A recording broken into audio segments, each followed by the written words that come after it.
Welcome back, ladies and gentlemen, to the Chupacabra's Lair. I'm your host, Larry the Chupacabra. While you guys were away, I ran into some weird shit here. There's these things called neckers, and they're like these weird little midgety ghoul things that are hanging out in the woods, pissing me off. And I don't know what the hell these are. So, first I'm going to reset my timer. But, I'm actually going to go into our glossary. We have, like, a... what's the word? An encyclopedia in our backpack or something? And in here is a bestiary that informs us about all the critters as we encounter them. So we've seen, necrophages, those are like the drowners, and those ghouls that we were fighting on the battlefield, but what are neckers? They're an ogroid. So let's see what it says here. Neckers. Take heed, gents, there's neckers under this here bridge. If you all cross at once, without slowing or stopping, there's nothing to fear. But if your cart throws an axle and you get stuck out there, well, close your eyes and pray to Meltelel. A lone necker is harmless. 5 are dangerous, 10 can kill even a veteran monster slayer. Particularly troublesome are the larger, stronger individuals known as warriors, as well as the rare breed of necker known as fukas. Interesting, and they're weak to ogroid oil and northern wind. Huh. So that's interesting, and I guess griffins are hybrids. I've not spent a great deal of time in the old bestiary, but it sounds like neckers are like a common pest almost that kind of wanders around in the woods and pisses off travelers. So why don't we do ourselves a favor and kill them? And I mean all of them. There we go, light them on fire, Larry. That's what the ladies love, being crispy like bacon. Well, the necker ladies anyway. And they don't... oh shit, there's more behind me. Back off, neckers. I feel like I'm saying like a swear or something when I say their names. I think you know what I'm referring to. But they're not exactly the most dangerous little shits.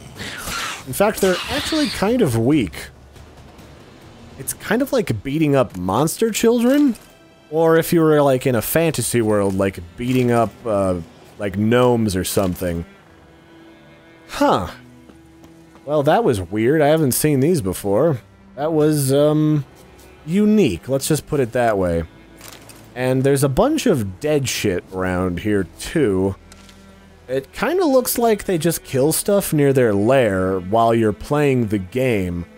So there's actually some random stuff around. Where is this dead body? It said there was a dead body here, but I don't see anything on the ground. Whatever. Doesn't really matter. The only thing that's super important in this game is, the bodies of dead monsters, which we will use in our potions and stuff. So, what was I doing? I came over here after I killed those wolves in the last video, and I killed a deer with my fire magic, and then I saw a gremlin just jump out of the woods and try to give me a surprise hand job with claws. And, I'm sure you can figure out, like, how well that went over for Larry. Not well. There was a lot of stabbing involved. So, what's next on our list? I think what we want to do is, before we get too much further, in the main storyline for this area, we actually want to find Devil by the Well contract. There's a weird specter by a well, and this is actually a quest I've already done before, and I would like to find some more information about that.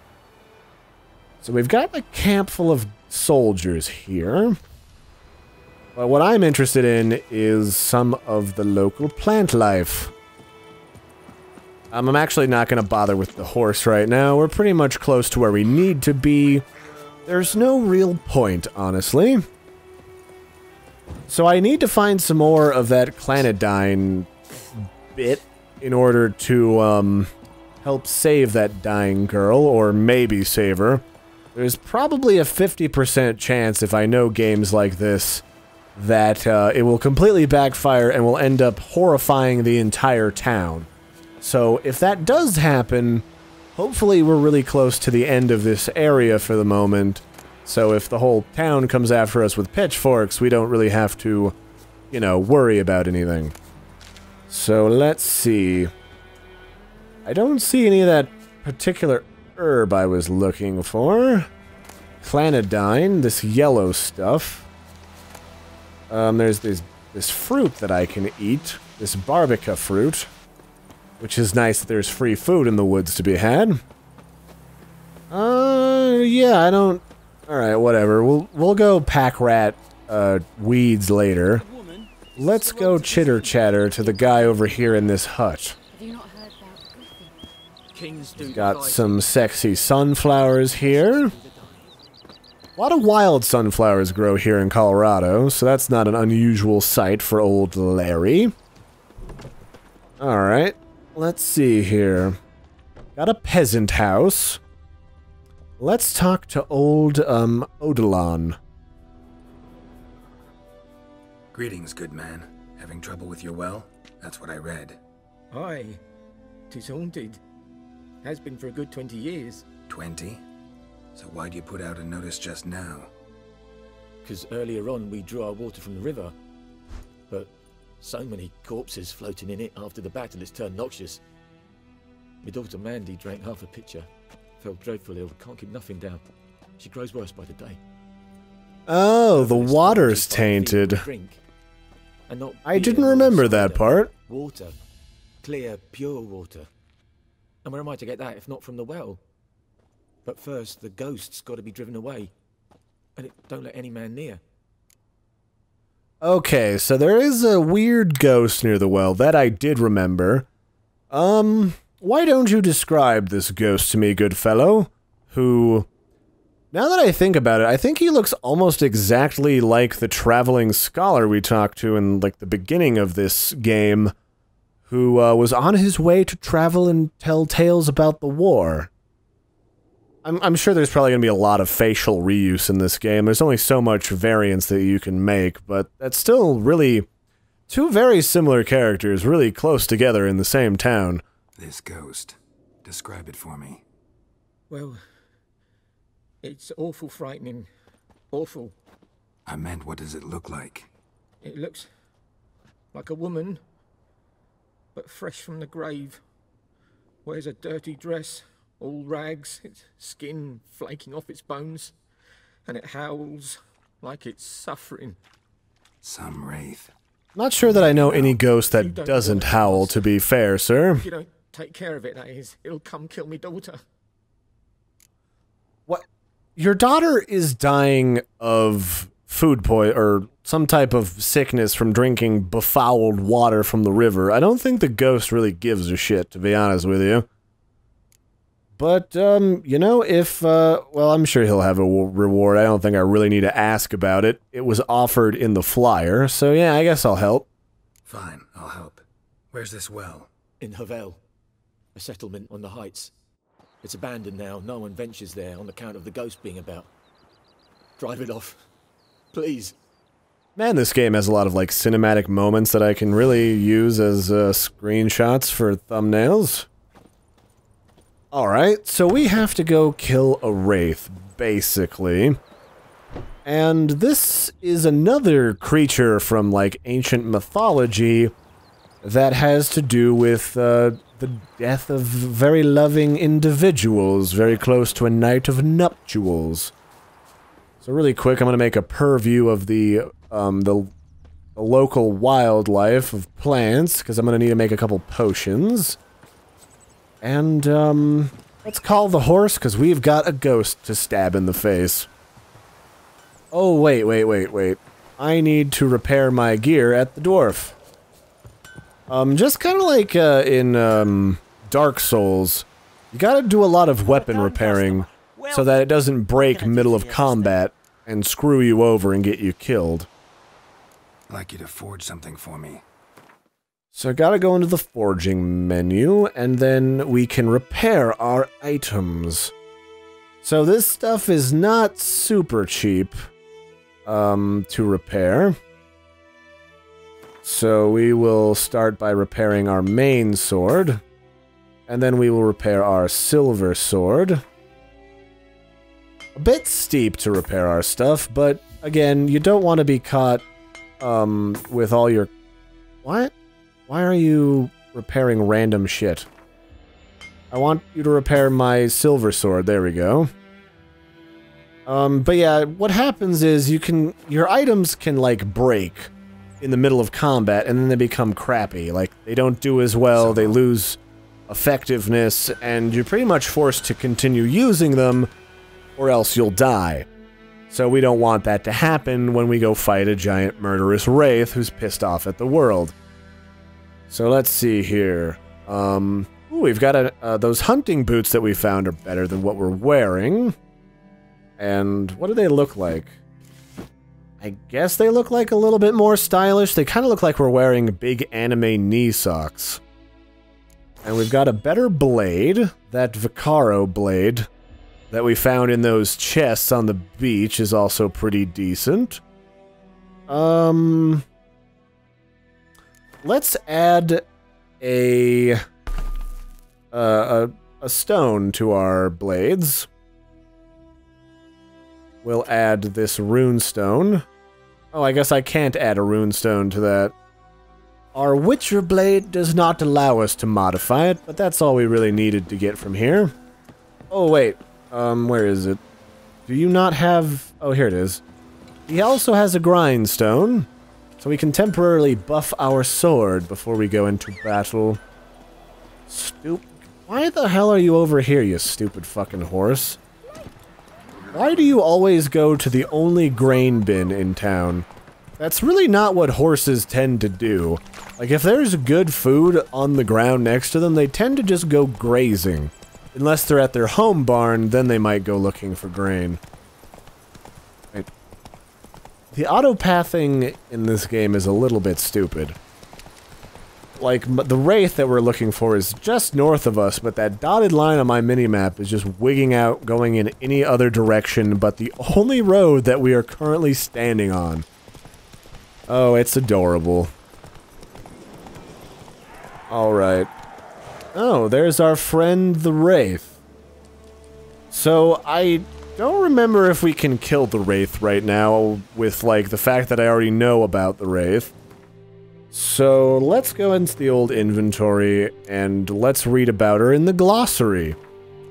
Does she not show up yet? I guess we have to go piss her off and nearly get ganked by her. That's fine, fuck it.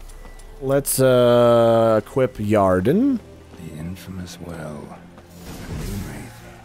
Wonder what it's doing here. Strange. Can I kill you? Oh, I can a little bit. Maybe I can just kill her. Maybe I don't need to fuck with her. Although that would kind of... Ow. Alright, maybe not. Alright, let's just fuck off for a sec.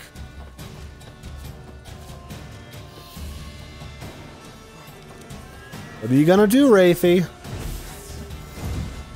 Wow, she is really following me for a day and a half. Oh. Oh, hi. Okay, she brought friends. Let's leave. Let's reset her. This is not going as easy as I thought it would, now that I know how to kill her.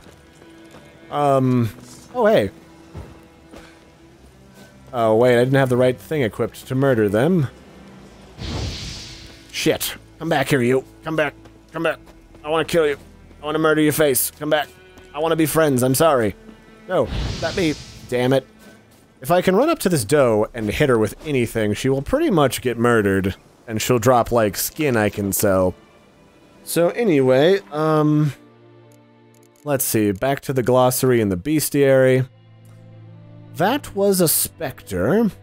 And she is known as a noon wraith. So, the residents of White Orchard had suffered more than their fair share of misfortunes. Passing armies have trampled their spring planting, a griffin has begun abducting their livestock, and the rotten icing on this painful cake, a noon wraith, haunted a nearby well. No wonder the locals called this final evil a devil. the Witcher could sense something bound her to this place, and that in order to send her off into the ethereal realms, he would first need to learn her secret. Once that was done, he would have to prepare for battle, because, you know, wraiths are dangerous and have a bunch of abilities. So a noon wraith is, despite what is commonly thought, peasants do not interrupt their labors at midday to get out of the sun. They do it to avoid noon wraiths, or wraiths that come out around noon. And these are wraiths of, like, brides that have had something tragic happen to them near their wedding day, and they seek vengeance for the wrongs that have been done to them.